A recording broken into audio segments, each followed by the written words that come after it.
भक्तों, हर हर महादेव। रामायण पाठ्यक्रम में आइए चौपाइयों का गायन करें, उनका भावार्थ समझे। पिछले भाग में हमने गाया कि प्रभु श्री रामचंद्र जी के युवराज के समय देवता माता सरस्वती से विनती करते हैं कि आप वह उपाय कीजिए जिससे प्रभु श्री रामचंद्र जी राज्य को छोड़कर वन को चले जाएं, जिसके फलस्वरूप माता सरस्वती कैकेयी की दासी मंथरा की मति को पलट देती हैं।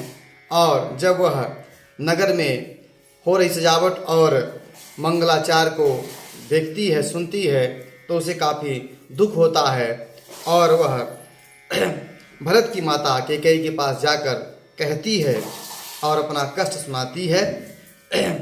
तो माता कैकेयी उसे शिक्षा देती हैं और कहती हैं कि जो काने और कुबरे होते हैं वह इसी तरह से अपना विचार रखते हैं।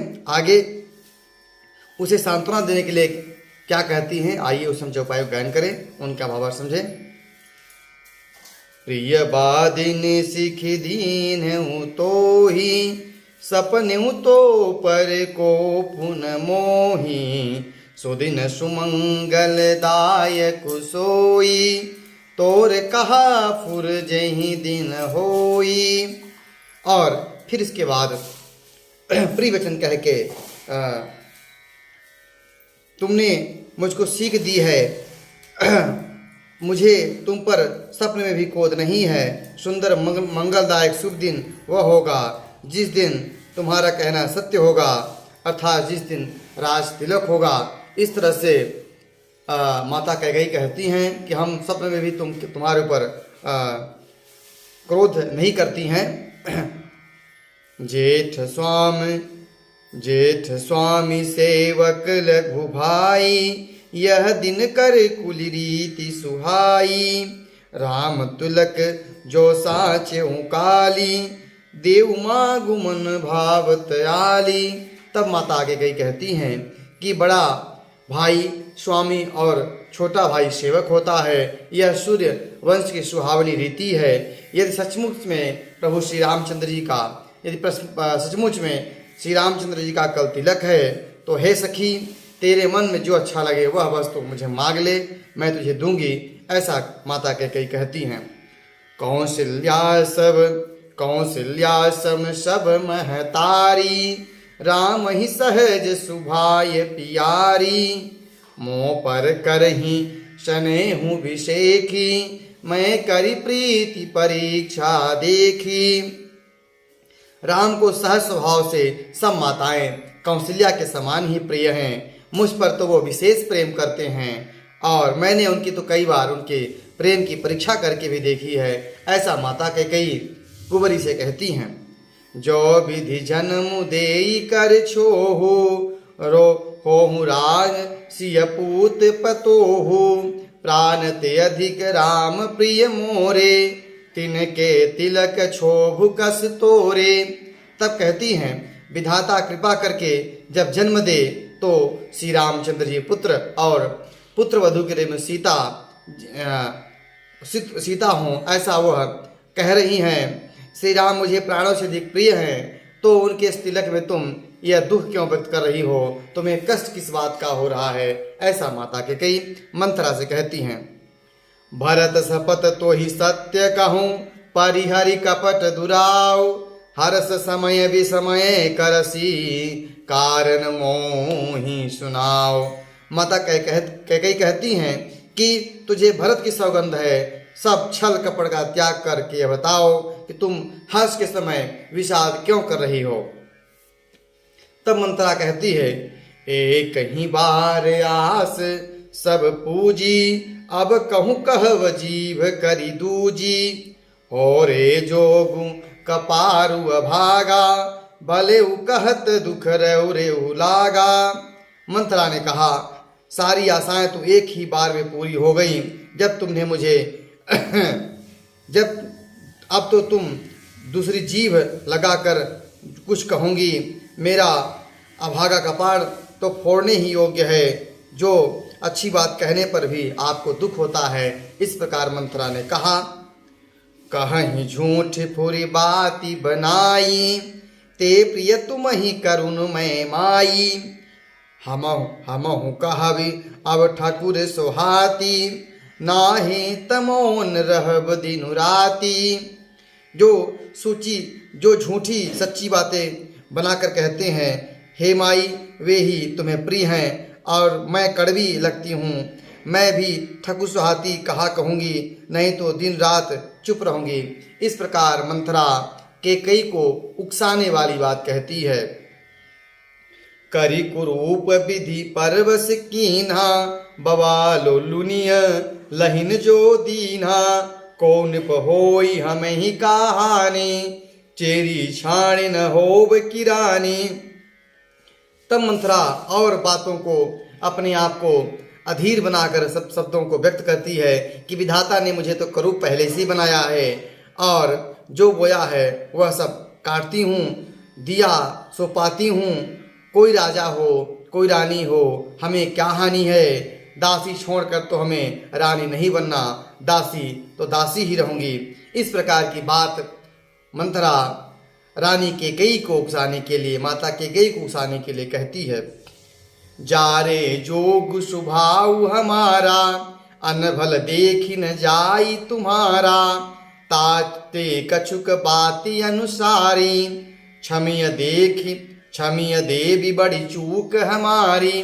तब मंथरा कहती है कि हमारा स्वभाव भी ऐसा है जो जलाने योग्य है, क्योंकि मैं तुम्हारा अनहित होते हुए नहीं देख सकती हूँ, इसीलिए कुछ बात चलाई थी, किंतु हे देवी हमारी बड़ी भूल हुई, तुम क्षमा करो। गूढ़ कपट प्रिय बचन सुनी, तीय अधर बुनि रानी। सुरमाया बस बैरिनी, श्रीहद जानी पतियानी। आधार रहित बुद्धि की स्थिर और देवताओं के माया में बस होने के कारण रहस्युक्त कपट भरे प्रिय वचनों को सुनकर रानी कैकेयी बैरिनी मंथरा को अपनी सुहद जानकर विश्वास कर लिया। इन बातों के कहने पर जो मंथरा ने कहा ये सारी बातें कि मैं तो कुरूप हूँ और मुझे मेरा स्वभाव है कि मैं तुम्हारा अनुभव नहीं देख पाती हूँ, इसलिए ऐसी बात कहा। तो इन सब सारी बातों पर माता कैकेयी को विश्वास हो गया कि यह मेरी विश्वास पात्र है, मेरी सुचिंतक है। तब उसे पूछती हैं, सादर पुनि पुनि पूछती ओही। सबरी गान मृगी जनु मोही। तसमत फिर अहि जसी भावी। रहसी चेरी घात जनु पावी। बार बार रानी आदर के साथ मंथरा से पूछती हैं कि मानो भिलनी के गाय से हिरनी मोहित हो गई हो, जैसे भावी होनहार है, जैसी ही बुद्धि फिर गई है। दासी अपना दांव लगाकर जानकर हर्षित हुई। तुम पूछो मैं कहत डराऊं। धरहु मोर घर फोरी नाऊं। सज प्रतीति बहु विधि गली छोड़ी। अवध साढ़ साती तब बोली। तुम पूछती हो तो मैं कहती हूँ, लेकिन मुझे कहने में डर लगता है, क्योंकि पहले ही तो मेरा नाम घर फोरी रख चुकी हो। बहुत तरह से गढ़ छोड़कर खूब विश्वास जमा कर तब वह अयोध्या की साढ़ साती मंथरा बोली। यहाँ पर बाबा गोस्वामी तुलसीदास जी ने मंथरा को साढ़े साती कहा है अयोध्या की। प्रियसी राम कहा तुम रानी। राम है तुम प्रिय सो पुरी बानी। रहा प्रथम अब ते दिन बीते। समो फिरे रिपु होई प्रीते।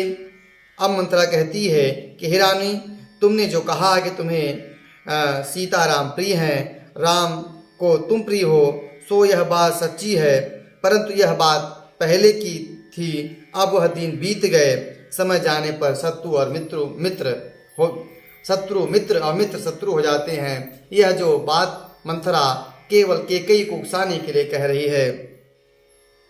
भानु कमल कुल पोष निहारा। बिनु जल जारी करई सोई छारा। जरि तुम्हारी चह सवती उखारी। रोधौ करि उपाय वर बारी। सूर्य कमल के कुल का सूर्य कमल के कुल का पालन करने वाला है, पर बिना जल के वह सूर्य उनको जलाकर भस्म कर देता है। सौत कौशल्या तुम्हारी जड़ उखाड़ना चाहती है, अतः उपाय रूपी श्रेष्ठ बाढ़ लगाकर तुम्हें रूंध कर सुरक्षित कर दी है। तुम ही न सोच सुहागबल निज बस जानहु राउ, मन मलिन मुँह मीठ निपो राउर सरल स्वभाव। बार बार वह उकसाने वाली और आपस में बैर बढ़ाने वाली बातों को मंथरा कैकेयी से कह रही है और कहती है कि तुम अपने सुहाग के बल पर कुछ भी सोच नहीं है। राजा को तुम अपने बस में जानती हो, किंतु राजा मन के मैले और मुंह के मीठे हैं। उनका स्वभाव सीधा है और लेकिन उनके अंदर जो चतुराई है वह कपट है, उसको तुम नहीं जानती हो। आगे वह और उकसाने वाली बात कहती है, आइए। चतुर गभीर राम महतारी, बीच पाई निज बात सवारी, पठे भरत भूपन नियौरे, राम मातु मन मत जानब रौरे। तब कहती है राम की माता कौशल्या भी चतुर और गंभीर है। उन्होंने भरत को मौका पाकर ननियोरे भेज दिया और इधर अपने राम की बस राम की ही माता की सलाह समझिए।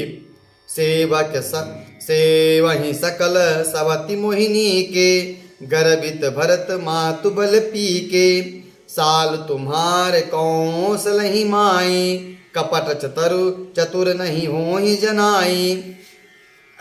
और सब सौते तो मेरी अच्छी तरह सेवा करती हैं।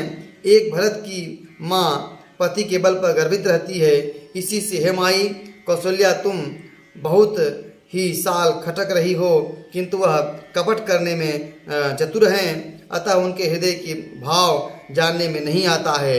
इस प्रकार वह मंथरा माता जी कैकेयी और कौशल्या के बीच में दरार फोड़ने वाली बातों को कर रही है कि वह जो माता हैं वह देखने में सरल हैं, लेकिन उनके अंदर भी कपट भरा हुआ है। वह तुम्हें अपना सेवक बनाने के लिए रामचंद्र जी को राजा बनाना चाहती हैं। राजहि तुम पर प्रेम विसेखी, सबति स्वभाव सकई नहीं देखी, रचि प्रपंच भूपति अपनाई, राम तिलक हित लगन धराई। तब मंथरा कहती है कि राजा का तुम पर विशेष प्रेम है, लेकिन सबत होने के कारण उनको यह राजा जी का तुम पर विशेष प्रेम देखा नहीं जाता है। तब उन्होंने प्रपंच करके राजा जी को अपना लिया है और राम जी को राज तिलक दिलवाना चाहती हैं, जिसका मुहूर्त भी फिक्स हो गया है, धरा गया है। यह कुल उचित राम कहूँ टीका, सबहि सोहाई मोहि सुठनी का, आगिली बात समुझ डरी मोरी, देव फिर सो फल ओही। राम का तिलक हो यह रकुल के उचित ही है और यह बात सभी को सुहाती है और मुझे तो बहुत ही अच्छी लगती है, परंतु आगे की बात को विचार कर मुझे डर लगता है। देव उलटकर इसका फल उसी को दें, कौशल्या को दें, ऐसा मंथरा बात कहती है। रचि पचि कोटिक कुटिलपन कीने सी कपट प्रबोधु, कहसी कथा सत सबति के, जही विधि बाढ़ विरोध।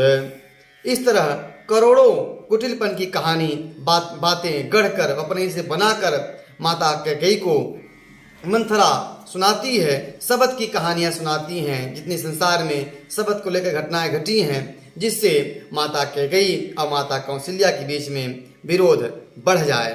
आज की कथा यहीं तक। आगे मंथरा कैकेयी को इस बात पर मना लेती है कि वह राजा जी से 2 वरदान मांगे। उस कथा को हम गाएंगे। कथा अच्छी लगी हो तो YouTube चैनल को सब्सक्राइब करें, शेयर करें।